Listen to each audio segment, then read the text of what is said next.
কিছু ঘুমন্ত মর্দে মুমিন তারা যদি জেগে উঠে, কিছু মানুষ যদি মানুষের বরত্বের স্লোগান ছুড়ে ফেলে, আল্লাহর আকাশ আর আল্লাহর জমিনের মধ্যখানে এক আল্লাহর বরত্বের জয়গান গায়, তো এর চেয়ে বড় সৌভাগ্য আর কি হতে পারে? শুধু চেতনার কথা বলেন কেন? আপনাদের কথা শুরু হলেই শুধুমাত্র স্লোগানে স্লোগানে আল্লাহু আকবারের ধ্বনিতে গোটা বাতাস মুখরিত হয় কেন? আপনারা যারা আমাদের এই দীপ্ত কণ্ঠের আওয়াজ শুনতে অনভ্যস্ত, আপনারা যারা জাগরণী কণ্ঠের কাব্য শুনতে প্রস্তুত নয়, আপনাদের কাছেও আমাদের স্পষ্ট পয়গাম, আপনাদের কাছে ভালো লাগুক বা না লাগুক, ইসলামের জাগরণী আওয়াজ বন্ধ হবে না, একুচ আওয়াজ বন্ধ হবে না।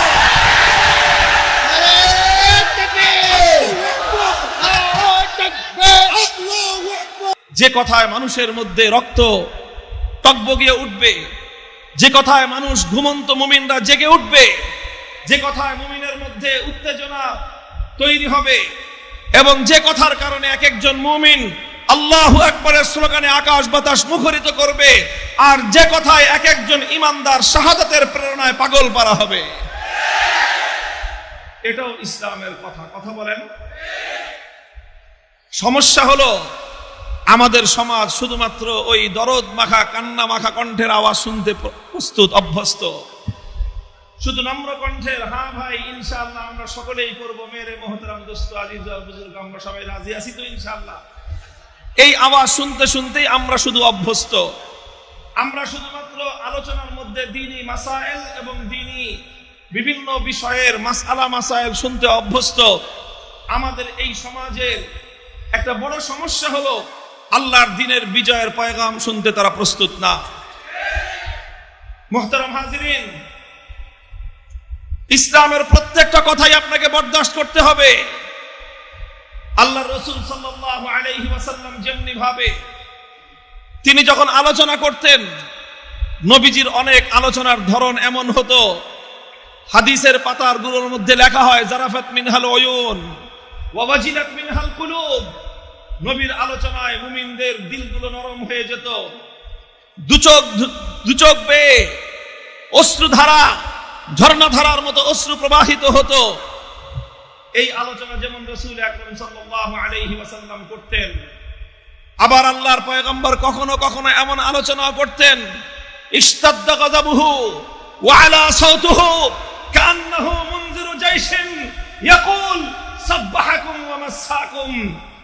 নবীজি এমন আলোচনাও করতেন, ভাষণ দিতেন, খুতবা দিতেন, নবীজির গলার আওয়াজ উঁচু হয়ে যেত, নবীজির চেহারা থেকে হাসির সমস্ত আভাগুলো দূর হয়ে নবীর চেহারা থেকে রাগ এবং গোসা ঠিকরে ঠিকরে পড়ত।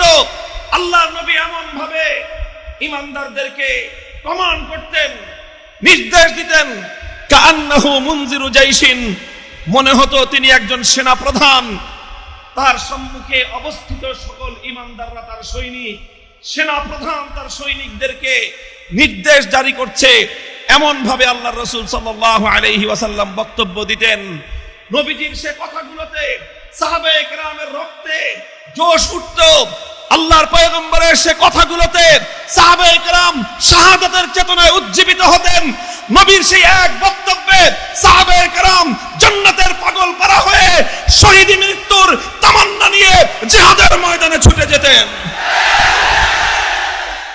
আপনারা যারা আমাদের এই দীপ্ত কণ্ঠের আওয়াজ শুনতে অনভ্যস্ত, আপনারা যারা জাগরণী কণ্ঠের কাব্য শুনতে প্রস্তুত নয়, আপনাদের কাছেও আমাদের স্পষ্ট পয়গাম, আপনাদের কাছে ভালো লাগুক বা না লাগুক, ইসলামের জাগরণী আওয়াজ বন্ধ হবে না, একুচ আওয়াজ বন্ধ হবে না।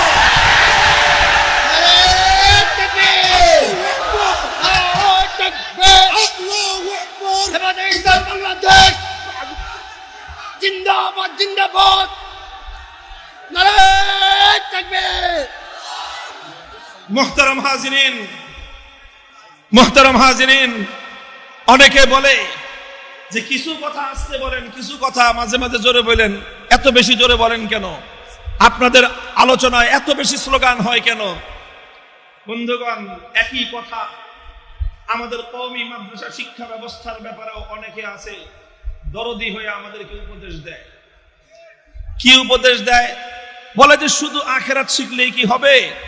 হুজুর কিছু কর্মমুখী দিনই শিক্ষা, দুনিয়াবি শিক্ষা দেন। আপনাদের ছেলেরা যেন শিক্ষা শেষ করার পর তারা যেন কিছু কর্ম করে খেতে পারে, আর কিছু না হোক অন্তত গরু ছাগল হাঁস মুরগি যেন পালন করতে পারে এমন কিছু শিক্ষা দেন। আর কিছু না হোক অন্তত একটা সেলাই মেশিন চালায় যেন রুটি রোজগার করতে পারে সেই শিক্ষা দেন। আর কিছু না হোক অন্তত একটা কম্পিউটার চালায় অন্তত টাইপ করে কম্পোজ করে যেন নিজের জীবন জীবিকা নির্বাহ করতে পারে সেই শিক্ষাগুলো দেন। আপনারা মাদ্রাসায় শুধুমাত্র কোরআন হাদিস ভিত্তিক ওহীর উপর নির্ভরশীল ইসলামী শিক্ষাই কেন দেন? আমি সেই সকল ভাইদেরকে বলি যে হ্যাঁ, খুব ভালো পরামর্শ, খুব ভালো পরামর্শ। আমাদের বাংলাদেশে প্রায় 25,000 কওমি মাদ্রাসা আছে। এই মাদ্রাসাগুলোতে প্রধানত যেভাবে বললেন কোরআন হাদিস ভিত্তিক একটি ওহী ভিত্তিক সিলেবাস ভিত্তিক শিক্ষা ব্যবস্থাই চলছে এখানে। আপনি যে পরামর্শ দিচ্ছেন যে এই শিক্ষা কিছু কমায় দিয়ে ওই হাঁস মুরগি পরিপালন, সেলাই প্রশিক্ষণ আর কম্পোজার টাইপিং শিক্ষা, এই ধরনের কিছু শিক্ষা আমরা দিলে জাগতিক কিছু শিক্ষা আমাদের এখানে অন্তর্ভুক্ত হয়ে গেল। আমাদের মাদ্রাসায় আপনারা এই পরামর্শ নিয়ে আসেন। স্কুলে জাতীয় শিক্ষা পাঠ্যক্রম, জাতীয় শিক্ষা বোর্ডে এই পরামর্শ নিয়ে কয়দিন গেছেন? এদেশের শিক্ষার্থীর মধ্যে 98% শিক্ষার্থী সাধারণ শিক্ষায় পড়াশোনা করে। 2% সর্বোচ্চ হবে যারা মাদ্রাসাগুলোতে পড়াশোনা করে। এই 2% শিক্ষার্থী দিন শিখছে, এটা নিয়ে অনেকের রাতের ঘুম হারাম হয়ে যায় যে এরা কি করে খাবে। আর ওখানে 98% শিক্ষার্থী সাধারণ শিক্ষায় যারা পড়াশোনা করছে তাদেরকে কি কোনোদিন পরামর্শ দিয়েছেন যে জাগতিক শিক্ষা এত শিখতেছেন, এই শিক্ষা একটু কমায় দিয়ে জাতীয় শিক্ষা ব্যবস্থায় ক্লাস 1 থেকে নিয়ে মেট্রিক লেভেল পর্যন্ত কোরআনে পাকের একটা সিলেবাস ভিত্তিক শিক্ষা এর মধ্যে অন্তর্ভুক্ত করেন, যেন একজন শিক্ষার্থী মেট্রিক লেভেল পর্যন্ত পড়তে পড়তে প্রত্যেকটা স্কুলে নুরানি তরিকায় যেন কোরআন সহি করে পড়তে পারে এই পরিমাণ শিক্ষা দেওয়া হোক। মেট্রিক পর্যন্ত একজন শিক্ষার্থীকে অন্তত দ্বীনি ফিকহের এই পরিমাণ মাসআলা শিক্ষা দেওয়া হোক যেন 2 রাকাত নামাজ সে শুদ্ধ করে পড়তে পারে। তাকে আকায়েদ এবং ইসলামী ধর্ম বিশ্বাস সম্পর্কে এতটুকু শিক্ষা দেওয়া হোক মেট্রিক পর্যন্ত, যাতে সেই আকায়েদ, সেই বিশ্বাসের শিক্ষা গ্রহণ করার কারণে ডারউইনের মতবাদ পড়ে সে যেন নাস্তিক না হয়ে যায়। এই শিক্ষাটুকু যেন মেট্রিক লেভেল পর্যন্ত আমাদের স্কুলের কোমলমতি ছেলে মেয়েদেরকে দেওয়া হয়। তারপরে ইন্টার লেভেলে যেন অন্তত কোরআনের অনুবাদ বুঝতে পারে এইরকম কিছু শিক্ষা দেওয়া হোক। তারপরে গ্রাজুয়েশন লেভেলে ডিগ্রি বা অনার্স লেভেল পর্যন্ত ইসলামের মৌলিক কিছু শিক্ষা, কোরআন এবং হাদিসের বাছাইকৃত কিছু শিক্ষা তাদেরকে দেওয়া হোক, যেন একজন শিক্ষার্থী অনার্স শেষ করার পরে, ডিগ্রি পাস করার পরে, গ্রাজুয়েশন কোর্স কমপ্লিট করার পরে সে যেন ধর্মীয় দিক থেকে গণ্ড মূর্খ মার্কা না হয়। বক্তব্য দিতে দাঁড়ালে বিসমিল্লাহির রহমানির রহিম অশুদ্ধ করে উচ্চারণ করলে আমাদের মক্তবের ছেলেদের যেন অট্ট হাসিতে তারা ফেটে না পড়তে হয়। এই রকম লজ্জা থেকে জাতিকে মুক্তি দেওয়ার ব্যবস্থা করেন। এই পরামর্শটা নিয়ে কয়দিন গিয়েছেন আপনারা? স্কুল শিক্ষা বোর্ডে গিয়ে কোরআন শিক্ষা অন্তর্ভুক্ত করার মুরদ যাদের নেই, মাধ্যমিক উচ্চ মাধ্যমিক শিক্ষা বোর্ডে গিয়ে সেখানে কোরআন হাদিসের শিক্ষা অন্তর্ভুক্ত করার পরামর্শ দেওয়ার সাহস যাদের নেই, উচ্চ শিক্ষা ব্যবস্থায় কোরআন সুন্নাহ ভিত্তিক শিক্ষার জরুরি কোর্স অন্তর্ভুক্ত করবার পরামর্শ দেওয়ার মুরদ যাদের নাই, কওমি মাদ্রাসায় এসে ওই সকল শিক্ষা অন্তর্ভুক্ত করার পরামর্শ দিবেন না।